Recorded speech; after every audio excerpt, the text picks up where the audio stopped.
Hello, everyone. Hello, hello, hello. It's Wednesday. We're here for another Facebook Live on Wednesday, July 15th, maybe. You all know I never know the date. July 15th. Oh, yeah, because it's tax day. July 15th. I'm Dr. Gina Page, president and co-founder of AfricanAncestry.com. As you know, we are the pioneers of genetic ancestry tracing for Black people around the world. And we are on a mission to transform the way we view ourselves and the way we view Africa. And I, as you know, am so excited on Wednesdays at 6, where I get to come in and see all the family, all of you who sit with me every Wednesday and have these amazing conversations. Hello, Master Coupe. Herb's here. Elliot. Hagar is here. Mike L is here. You all come on in. We are, hey Drea, hey Kay Phillips, Avanti's here, Plachette, Sean. Oh, everybody's coming in. I love this. You know, last week we started the rituals series. Some time ago we talked about rituals just kind of generally, and everybody was really into it. And so I thought, why don't we separate out some of the rituals that you all have been mentioning and some of the ones that are very well known, to get some experts in the field to help us dissect them and understand them better, how these rituals happen across the diaspora. So many, if not all of them, are all rooted in our African ancestry, but then have spread as our populations have spread around the diaspora. And so last week we talked about adornment. If you all were here, you heard Dr. Monty Harris dropping some nuggets about masks as a form of adornment and protection. And then we had a head wrap class, a quick little head wrap class. Shout out to all the family members who participated and were guinea pigs in our head wrap class. That was a lot of fun. And so today is no different. We just keep bringing the heavy hitters. I tell you all the time that my personal African ancestry experience is a little different than everyone else's because I've never taken the test. My mother took it, so I didn't have to take it. But for me, it's opened up this whole world of just incredible Black people that I get exposed to, that I get to meet, and that I get to eventually call friends. And so I just love this time being able to share. And seeing all these familiar faces, Mabrini's here, and Sean, Victoria, Bria, Mahawa, Percy, Sherry's here representing. Is that Cameroon? I don't have my glasses on. Hey, Cheryl, Eddie Meeks representing down in North Carolina. I did that for my guest. North Carolina, throw your... Let me stop acting crazy.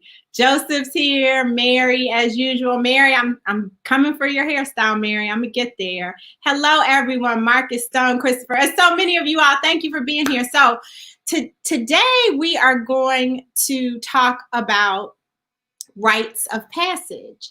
And, you know, many of the rituals that we're talking about really fall under rites of passage. But I think rites of passage is one of those rituals, if you will, that we may be most familiar with because we either hear about them happening on the continent in different communities, or even here in the United States, being having a sweet 16 or a quinceañera, or even getting your driver's license. Although I understand young people today aren't that excited to get their licenses, but we have these rites that we go through that we may or may not consider to be rites. And so I am going to introduce you all to our two guests. I have these bios, and listen, I'm not going to read all the bios because I don't want y'all to get overwhelmed. Those are two heavy hitters sitting right there with those Seeds of Revolution t-shirts on, and we're going to hear about that too. Hello, Aisha and Asantua. How are you both? Hey, Gina, how are you? I am wonderful. I'm so happy that you're here.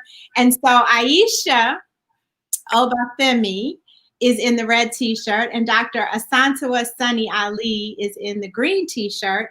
And I feel like some of these bios are combined because they come from, I wanted to make sure I said this. They both, obviously they're sisters. They come from a family of revolutionaries, vocalists, and musicians. True.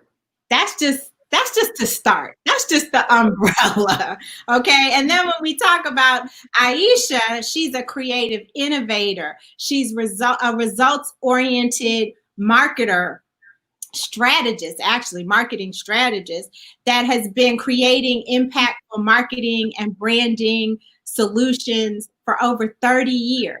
And not just for, regular everyday stuff. She's doing this for high profile clients across the music and entertainment sector. So some of the people that you all have jammed to today or may have jammed to back in the day are people who Aisha has touched with her level of expertise and excellence.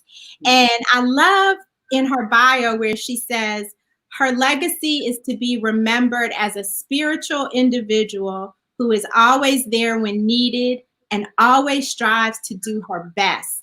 She is a great friend and mentor who always gives truth. That sounds like that might be, we need to talk about that. Gives truth. They don't want to hear it. Yeah, exactly. To friends and family. Without a doubt, her story will continue to make an impact years from now. And I am just so grateful that you're sharing some of those truths with us today. Welcome, Aisha.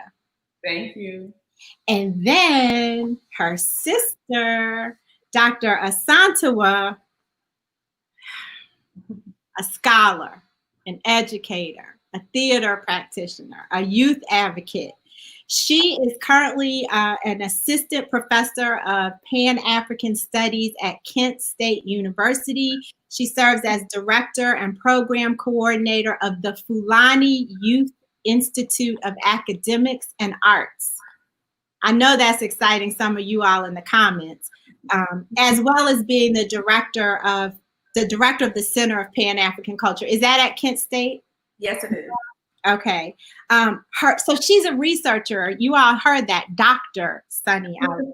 Her research interests include intersections of Black childhood, performance, agency, identity, and liberation. This is who we have here today with us on our African Ancestry Live. And then she is also working on Seeds of Revolution, which I hope you'll tell us about. But I love that it says it's a platform to document and share cultural practices and revolutionary strategies as tools for constructing a liberated future. We're about liberation over here for African descended and other marginalized populations. You all, I wish we could hear our friends in the comments. We need a drum roll and some hand claps. Thank you for being here with us. Thank you. Thank you. Yes, we're getting all kinds of hands and claps and all kinds of things in the comments. Yes, I have the queens with me. So queens, let's start off by just, if you all could tell us what exactly are rites? What are rites of passage and why are they important for us as African people? So rites are established ceremonial acts. As we know, all cultures and communities have different kinds of rites. In the African tradition, our ancestors established rites as a way of marking one phase of life, the transition between one phase of life to a more mature phase of life. It's also used as a way of orienting an individual to the community and reminding them of the community's values, as well as the community ideals. Wow, so that's a lot. So that incorporates all different types of ceremonies, if you will. Yeah. Is that a fair, can I say ceremonies? Yes. Yes, you can. Okay. So let's talk about what some of those could be. I mentioned here in the States, we have Sweet 16s, although I'm not sure that really meets the definition that you laid out, but that's what exists in our popular culture. What are some of these other types of rites? Well, it would be birth. So it would be what we call naming ceremonies. Okay. And then young adulthood, like for young women and for young men. And we've seen this, like if anyone, watched Roots and you saw before Kunta Kinte was captured, they were actually out. He was in a Rites of Passage. Mm-hmm. So that's what was happening then. And then marriage is considered one. Eldership, which I went through a couple of years ago. And then ancestorship, death, would be the final. Okay. So we know that in the spirit of full disclosure, Aisha, and with their permission, I'm disclosing this, Aisha and Asantewaa are members of the African ancestry family. Yes. They do not know their results yet. You're still waiting. What brought you all to decide to do this? Actually wanted to do it for a long time. So, on our maternal side, we were blessed to know a lot of our history, even going back to the so-called slave master of one. And I just want to know. I mean, we grew up in an African-centered household, so I would like to know. I've been told different things from people who meet me. Most of them say I'm Nigerian. It's probably because of my gap. But we'll see. And I think we were told that our great grandmother, Suki, was from West Africa. Mm.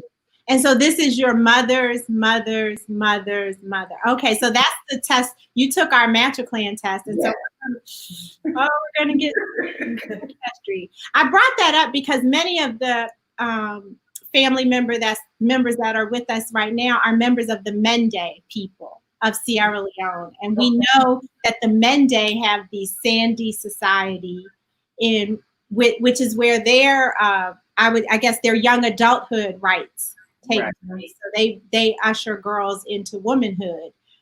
And so I thought about that. Now you said, Aisha, that you went through the eldership, right? Yeah.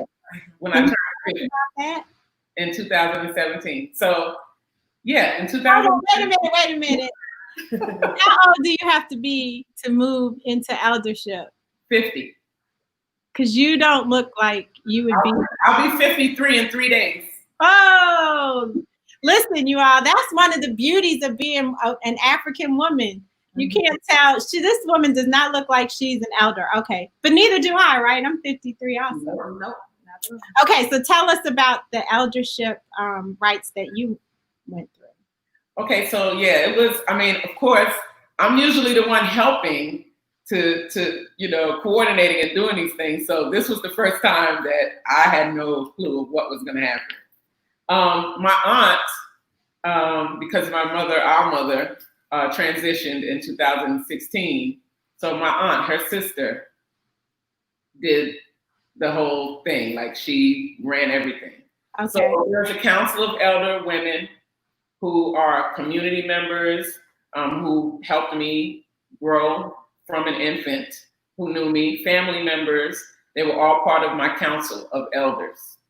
And so I had several tasks that I had to complete before the actual ceremony, which actually was on this date in 2017, July 15th. Because I was we were going to be gone for my birthday. So we had to do it before my birthday. Wow. It was this date 3 years ago. Look at that. And so one of the things that happened that I didn't know was the seclusion part, which I think if you have a video where you see me, my eyes are covered. Oh, let's pull that up, Blair. Let's look at that. Yeah, and in seclusion, so it's like they take you and your eyes are covered. You're told, I was told to be quiet. I couldn't talk. And then, things started happening. Okay, here we go. That's my aunt Casima. She's also a doctor, Dr. Casima Boston. She's based in Tallahassee. She's the one standing in front of me. And now we don't have the sound, but were they singing or were they talking to you? They were singing, and throughout the day, because it was several hours that I was in seclusion. So they were singing, they would come, they may talk to me, but it was something, you know, positive, uplifting, and just preparing me for this next stage. Okay. And what is this that we see here?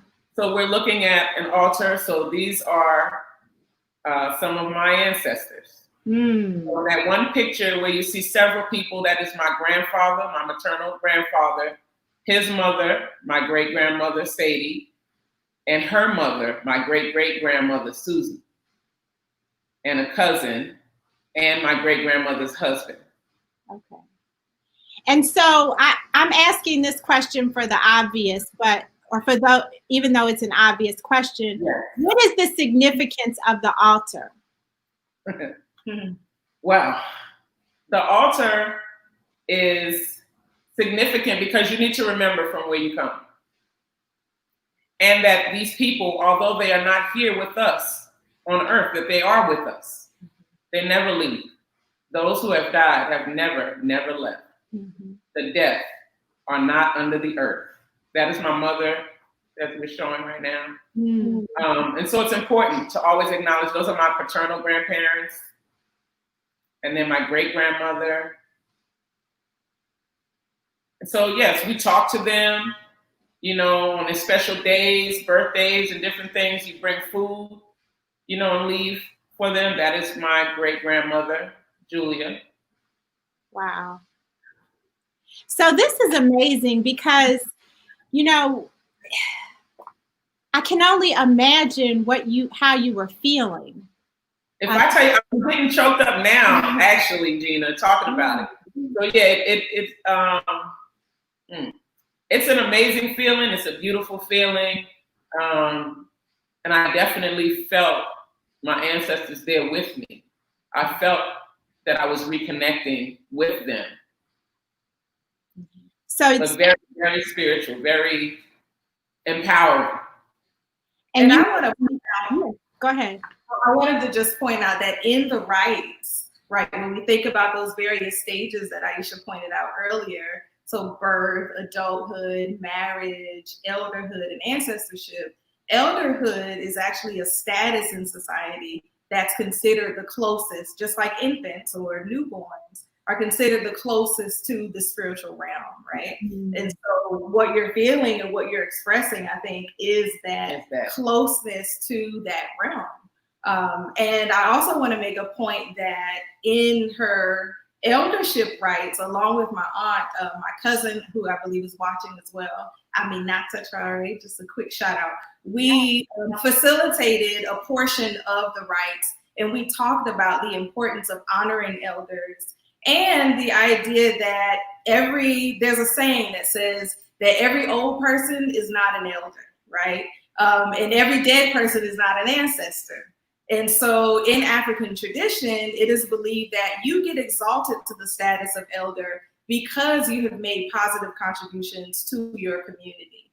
Because an old person could just, could be a thief, right? Or a drunkard, someone who is not an ideal model that can be emulated in terms of carrying forward the tradition of the community. And so we were very proud to exalt her as that elder because she has lived a life of purpose. She has represented the community, and she has been also made contributions to the community.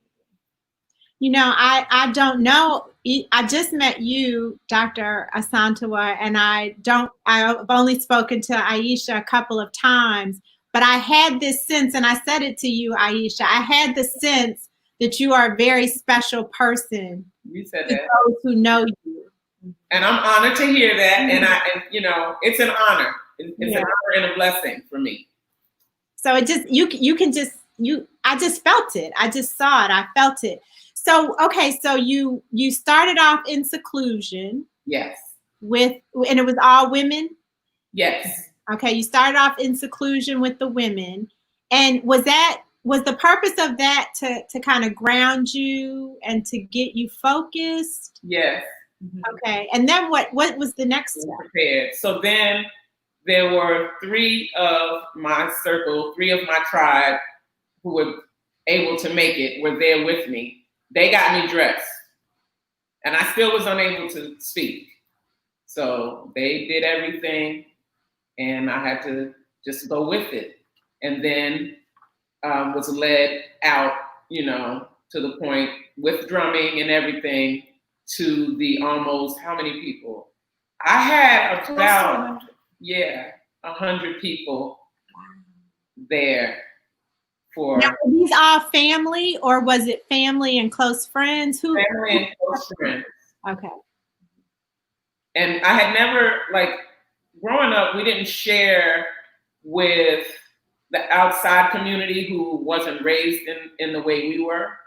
We didn't share these ceremonies. So it was important for me to share that one, with some of my closest friends. They knew about, certain things, they knew, but they never saw it. So I wanted them to actually experience that. And Joseph King says, yes, thank you for sharing your private ancestral experiences with us. So we acknowledge that this is something that is sacred, and I share in his gratitude. Shout out to Tahira Wright, who is watching as well. Hey, Tahira, the Cut Life's in the house. Okay, so you were presented to your community, yes, nuclear community, and then what happened? Wow, so much happened. So my father was there, both of my fathers. I have 2 Babas. So my mom, when I was 9, married my second Baba, Bilal Sunni Ali, which is Asante Wa's father. Okay. My Baba is Ahmed Obafemi. So both of them spoke. My brothers, a couple of my brothers were there. I think I told you, Gina, I have a lot of siblings. Yeah, there are a lot of you all. So yeah, a few of them were there, and then the elders who were there spoke, and it really filled me up, and then after my aunt and my sister, my cousins, did what they did with the ceremony, then I was allowed to speak. But when I spoke, I had to say who I was and where I came from. And that's what I was telling you, knowing the history. So I knew all the way back to the slave master on one and went, as far back as I could on the others, and had to say my name, who I was the daughter of, who I was the granddaughter of, the great-granddaughter of, the great-great-granddaughter of, the great-great-great-great-granddaughter of, all of that. And I had to say that in the most powerful voice. My Aunt Kasima, if she's watching, I hope she is, when I started out, if you watch the video, because you have the whole video, I have to watch it if you didn't get to see it. I started off talking and I said, my name is, and she was like, that is weak. And I had to start over. Wow. To do it the right way. Wow. So it was, I can't even describe it to you. Yeah, I was gonna say, how could you even talk? You can. You need the ancestors for that, for sure. Yes, and they were definitely there. So let me ask you, Asante, what was it like for you? Because I'm sure this was not your first eldership rites that you participated in or been present for, but this was your sister. What was your perspective? Yeah, so the first elder rites that I participated in or witnessed to was my mom, our mother's, when she turned 50 years and years ago. And so for me, it kind of brought me full circle back to that moment. I think I was a teenager at that time. And so for this one, I was actually pregnant at the time. And so in thinking about rites just in general, what it does for those who are bearing witness and participating, it also reaffirms for us, right, what our culture is. And who we are, right? And who we aren't also. And I think it's also important to say that those of us in Western societies, it's so important that we have these rights and that we participate in these rights because we're helping to keep the culture going. We're helping to expand upon the culture. As Aisha said, we were able to share it out with communities that had never even heard of eldership rites or rites of passage. Period. Period, let alone experiences. So for me, it was reaffirming for me. And it felt good to be able to do that while also carrying life and knowing that, okay, I'm a part of this community. Because as I said, we forget, right? We're out in the world and we're doing all these different things and we're not affirmed in these other spaces. So for me, it felt right at home, right? And it made me feel a sense of groundedness and a sense of belonging, not only to the community, but just in the world, right? As a person. I want to ask, because we have a comment from Althea. She says, hearing about these experiences fill me with joy that you are able to be a part of this, and saddens me that I am so disconnected due to America. And so I want to say to you, Alethea, I'm sorry, I said your name wrong. I want to say to you, Alethea, you're not as disconnected as you think. We are connected. We just need to restore the connection. And that's the role that African ancestry plays as a tool to help you reconnect. But you don't have to stay connected. You can participate and create your own connections. What would you all say to her frustrations? Mm-hmm. I mean, I would definitely say everything that you said. And then, Alethea, I would say you're here. So you're not disconnected. You're here. You're listening to this conversation. So you are connected. And you're more connected than you know. Because me and my sister were talking about it a few days ago. Different things that are practiced here in America, when we were brought to this new world. There are things that we do that we don't realize are part of rites or that are part of our culture that came, with us from Africa, that passed down. They might have, shifted. Yeah, they're shifty. They're a little muddy, but it's still inherently what we were taught and what we came with. And one example that I have of that is, and we talk about it all the time. So, we pour libation. And people do that, and they've been doing it. When they stand on the corners, or they wherever they at, and they pouring out some for their homie who ain't here. And I'm not talking about he's at home. He's not here. He's, not of this realm anymore. They're pouring it out for him. That's pouring libation. And we do that. So that is part of our culture. That's something that we've done, and that's been passed down from generation to generation. Go ahead. I was going to add family reunions too. A lot of times we think of family reunions, we think of that electric slide, think of potato salad, and those are very important. But what family reunions also do is going back to that ritual, right? It affirms the family.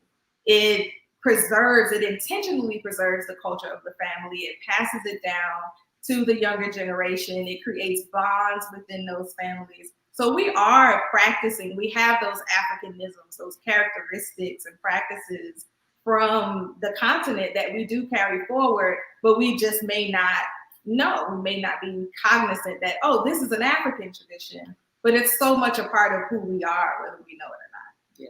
And at family reunions, we often honor the elders, right? They're usually part of the definitely libation at the family reunion. And they share stories. Stories you may not have known.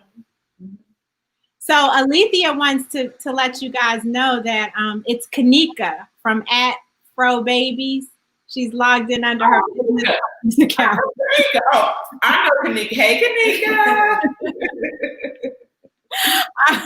And then you guys are bringing in all the family. Victoria is saying that learning in depth about the African experience in Dr. Sunny Ali's class has given me a whole new understanding of our culture. And then there was another one I wanted to share. Kyle Muhammad, he says he benefited from your mother coming to Clark Atlanta when he was a student. She raised their level of consciousness, and he admires you all. Yeah, our brother, my brother, Chaka Zulu, went to Clark Atlanta. So, yeah. Okay. So I don't know, we haven't gotten through your elder rights yet, did we? So you spoke, you finally were able to speak, and then what happens? Whew. It was a lot. Yeah. So there was dancing. There was music. Music. More people talking. saying things, showing me love. And then right after that, we went into the party. Okay. So you had the food and the drink and the letting loose, and you were able to decompress. I would imagine. I didn't decompress that day. No? No, and the very next day, we were on a plane to St. Martin. I wanted to go to St. Martin for my 50th, so that's what we did. Well, did you decompress in St. Martin? Oh yeah. It was amazing. Amazing. The whole thing was an amazing experience. I wouldn't have changed it for anything. So those are elder rites. But you also, I don't know if both of you or if it's just you, Aisha, you also help people with their own rites. So do you do a variety of different types of rites? Yes, I have. And is the process the same, or does it differ when you? It's different. And the thing too, Gina, that I want to say is that there's not only one way to do it. Right. And because we're in a new place, so we grew up as new Africans because we're here, right? We're in America, but we're still Africans. But I'm not African born of the continent. So I consider myself a new African because I'm in a new land, but I am an African. So growing up new African, we are taught that you have pride in where you come from, and then whatever you need to do to make the experience real and fitting for that time, then you do that. So when you meet different people, when you do different, rites for them, you have to meet them where they are. You have to know what you need to do to help them to embrace all that is coming with that. So it's different for everyone. Of course, there are some things that are constant, but there are different things that you do for the individual or individuals that you're doing the rites for. Okay, so we're going to have one of our series shows is going to be on altars specifically, and we're going to have someone to come on and talk about them and show us how to create one. But Herb has a question. Can you explain the contents on the altar? You explained that there were photographs. We saw that. But can you just tell us briefly about some of the other things? I saw a candle. I think that was a cigar. Yes. Flowers. Yes. So flowers are there as an offering for those who have passed. The water is there as an offering as well for those ancestors to come and partake.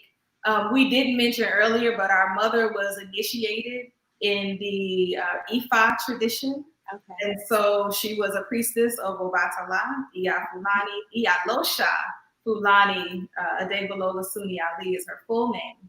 And we honor her in all that we do. And so she was the one that taught us a lot about how to build an altar, what to put on that altar. So the cigars are also used to actually connect an individual to the spiritual realm. So it's really much about paying homage to those ancestors and putting elements on that altar to pay that homage, but then also have those elements also serve as connectors between the living and those who have transitioned. Okay, Herb, I hope that was helpful. So what advice do you all have? Are there any resources or places where you could direct people who maybe feel like Kanika was her name? Mm-hmm. And don't know where to start, feel kind of disconnected, don't know what to do.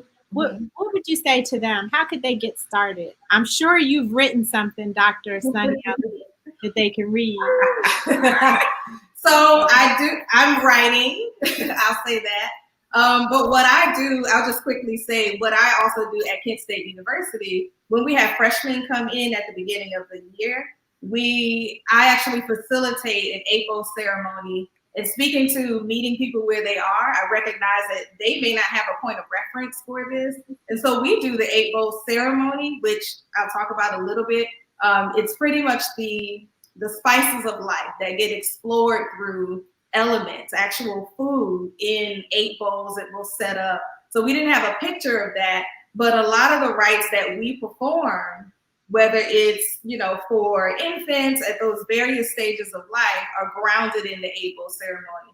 So the Abo ceremony was introduced to Black communities about 45 years ago through the House of Umoja, which was a Black nationalist cultural and political organization.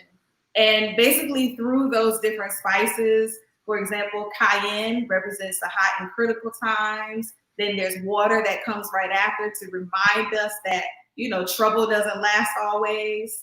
And so in the New African Abo ceremony, we talk about these different variety of life experiences. And so at Kent State, I use image theater to take the students through those different stages.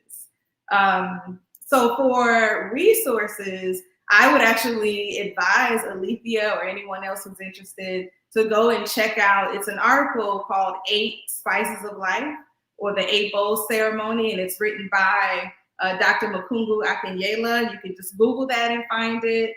There's a lot of different texts. And what I could also do, Dr. Page, I can send you a few links that we can maybe share.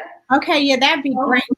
Okay. And we can add those, because I was about to type it, and then you said that name, and I was like, no.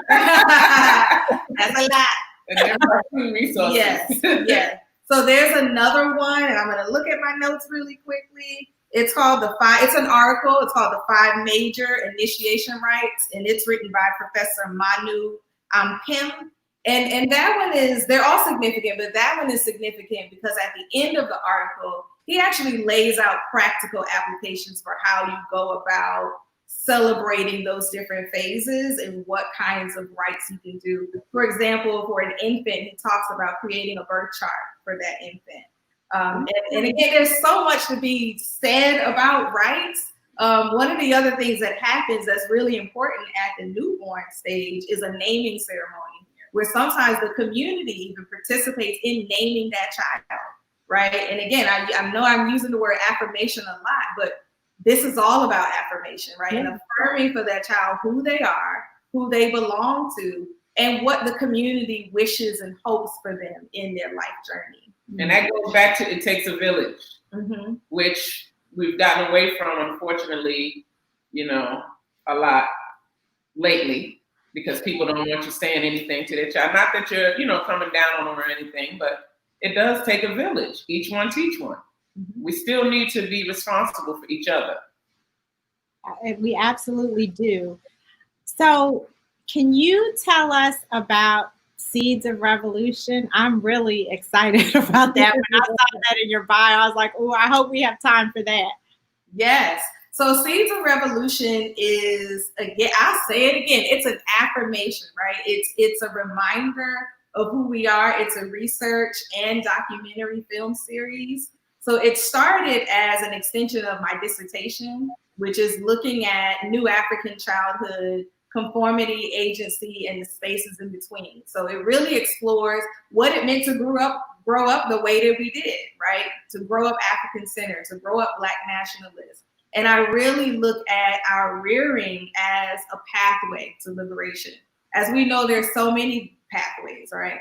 But I look at cultural grounding and cultural centering, particularly for Black youth in this place and in this time, in these times that we've been experiencing, as a vital component of bringing a child up to actually not just survive white supremacy and all the things that we have to contend with as Black people, but also to thrive.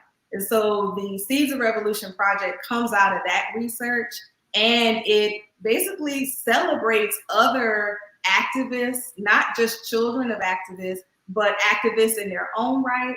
And I kind of look at it as a way for all of us to build family and build community wherever we are in the world. And so it includes street interviews.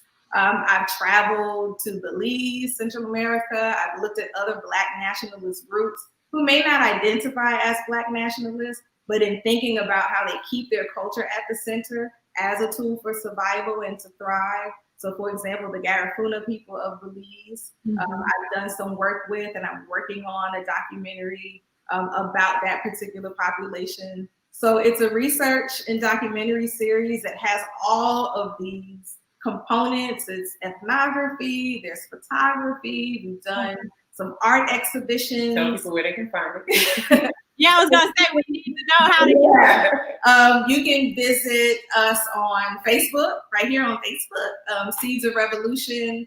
You can also visit our IG page where you'll see those photographs that are part of the street interview series where we just talk to people. One of the things I wanted to do was just take it to the streets, right, as our elders and ancestors have done, and talk to people about, well, what is revolution? I don't want to assume that we all have the same definition.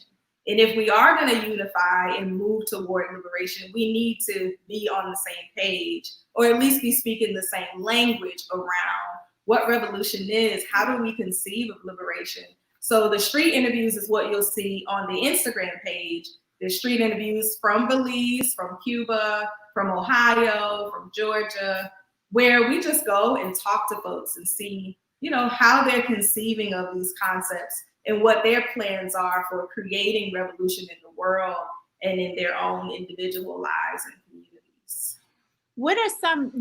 Is there one theme you would say that you find carries through the majority of the people that you talk to in terms of revolution? Because I know we all may have a different path to it, but there must be one or two things that are similar across.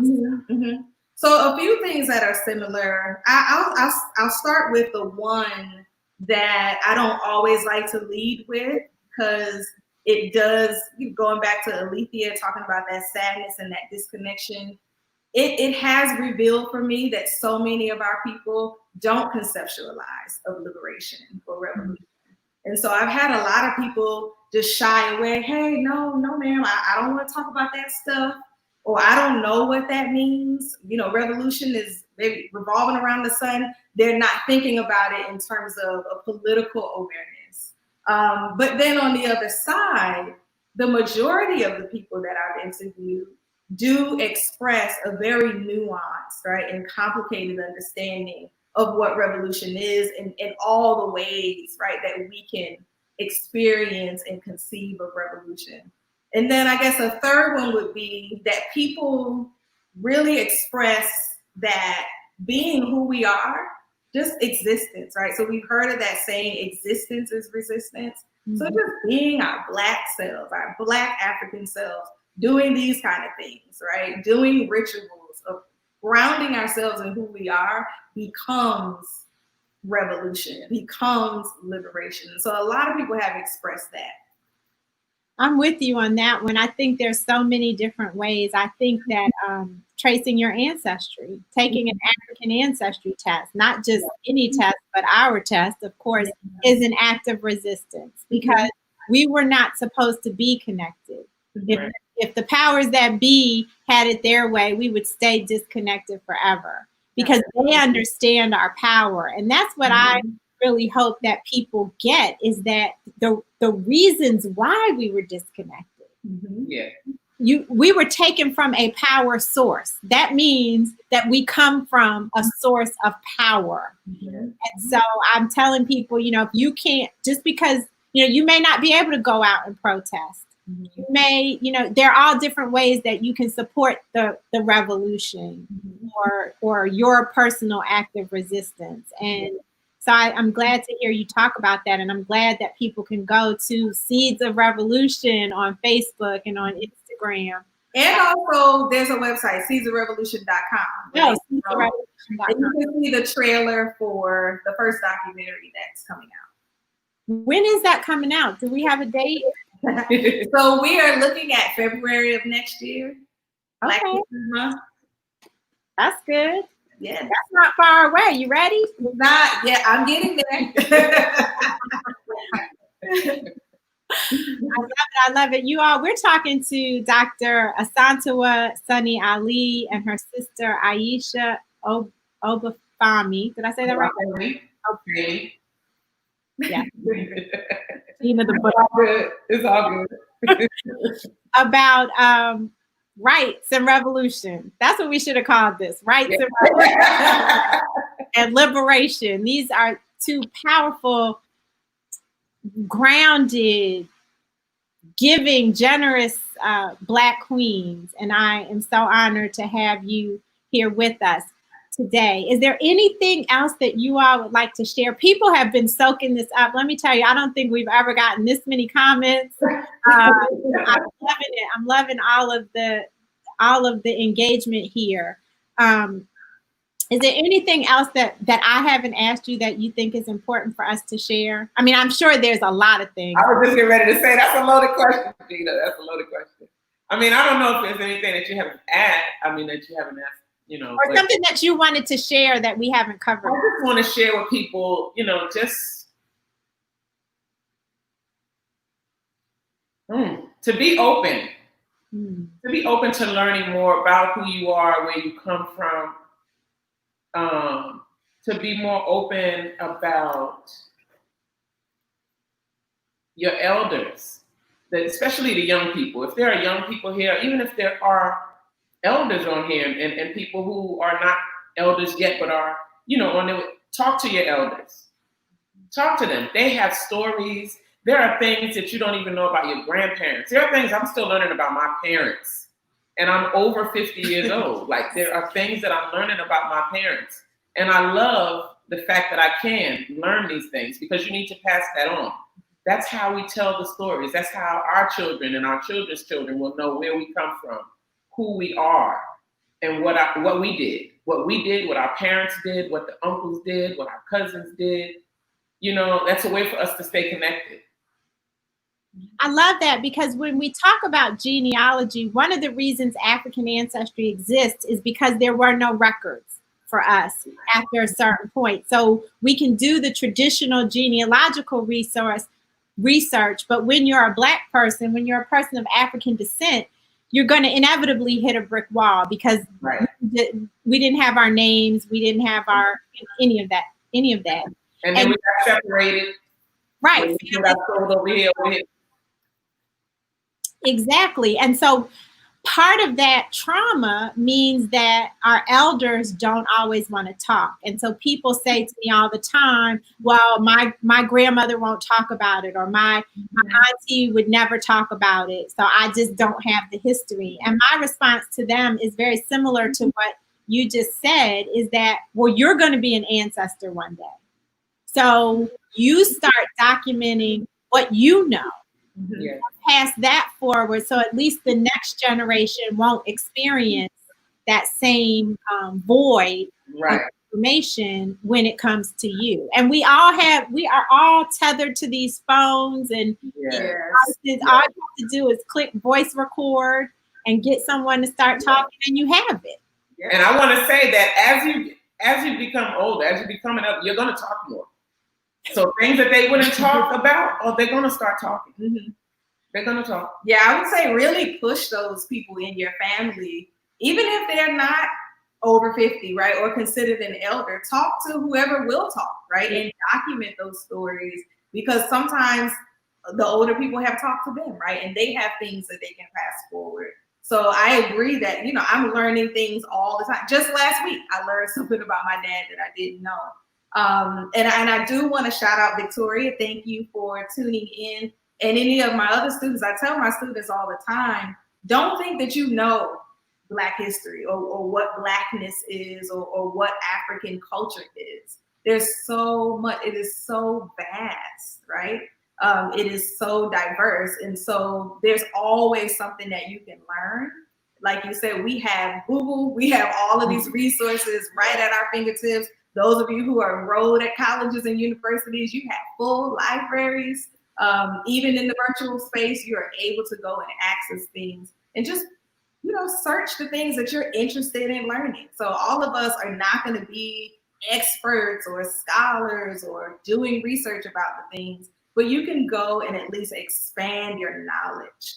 So don't think that you know it all, because as we all know, during Black History Month, we get those same, kind of regurgitated, remixed stories of the same figures, the same inventions, and those are all very important.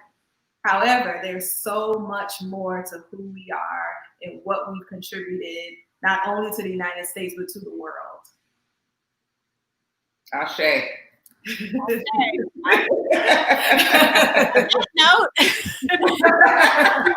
I asked if there was anything else, and she closed us out very lovely. Some of you are in the comments saying you want to connect, you want to learn more. So definitely you can go to seedsofrevolution.com. You can go to Seeds of Revolution here on Facebook or on Instagram and learn more about that. Aisha, do you have any projects that people can tap into? Sure. Well, yes. Right now, the project that I started promoting last month, I am doing a book to celebrate my cousin Tupac's 50th birthday, which will be next year, 2021. And that is what I'm working on, as well as working on my book. And my sister and I are working on a couple of books ourselves. One of them will be Rites of Passage. So African ancestry is in the business of being Black. Seriously, one of our company core values is supporting Black businesses. So will you all, I mean, we're going to stay connected now that you're part of the family now, and I'm adopting you as my nuclear family, but I want to say this publicly. We want to support when these things come out. So when the Seeds of Revolution documentary comes out, please let us know how we can help. And when your Tupac Shakur commemorative book comes out, please let us know how we can support and all of the other projects. We are a platform, and we want to share it with you. Thank you. We appreciate that. Thank you so much. All right. And then if you are interested in finding out where you're from, like Asantewa and Aisha are about to do in a few weeks, you can just go to AfricanAncestry.com and check out our test kits. As I said in the beginning, we're the pioneers of genetic ancestry tracing for Black people. And the people in the comments will tell you that we are the only company that can place your ancestry in a present day African country and ethnic group, or some of you may consider them to be tribes. No other company can do that. We're the only company that can do that. We're the only company that's Black owned. We're the only company with Black scientists. We're the only company that values Black people because we are Black people. And we're the only company that does not sell or share your genetic information. Once you send your swabs to us and we determine the result, your genetic information is destroyed. We are also the only company that gives you an answer for an entire lineage on your family tree. So when Aisha took the test, the results are going to be the same for her children, all of her brothers and sisters with whom she shares her mother, her aunts and uncles, her cousins, her grandmother, all of the women and men on the lineage that comes before her, and all of those who will now come after her as one of our esteemed elders will know their roots based on her having taken one test. So I encourage you all to check that out over on AfricanAncestry.com. Next week, we will be back here talking about naming traditions and exploring some of the ways those are done with a set of amazing guests. But I want to thank you again, ladies, for joining me. I know that you're busy. I know you've probably done a gazillion Zooms and Skypes, but I honor you and thank you for your time. Thank you, Gina. Thank you, everybody, for tuning in. We appreciate you. Yeah. So until we meet again, everyone, may you be happy, may you be healthy, and may you be whole. Take care. Ashe.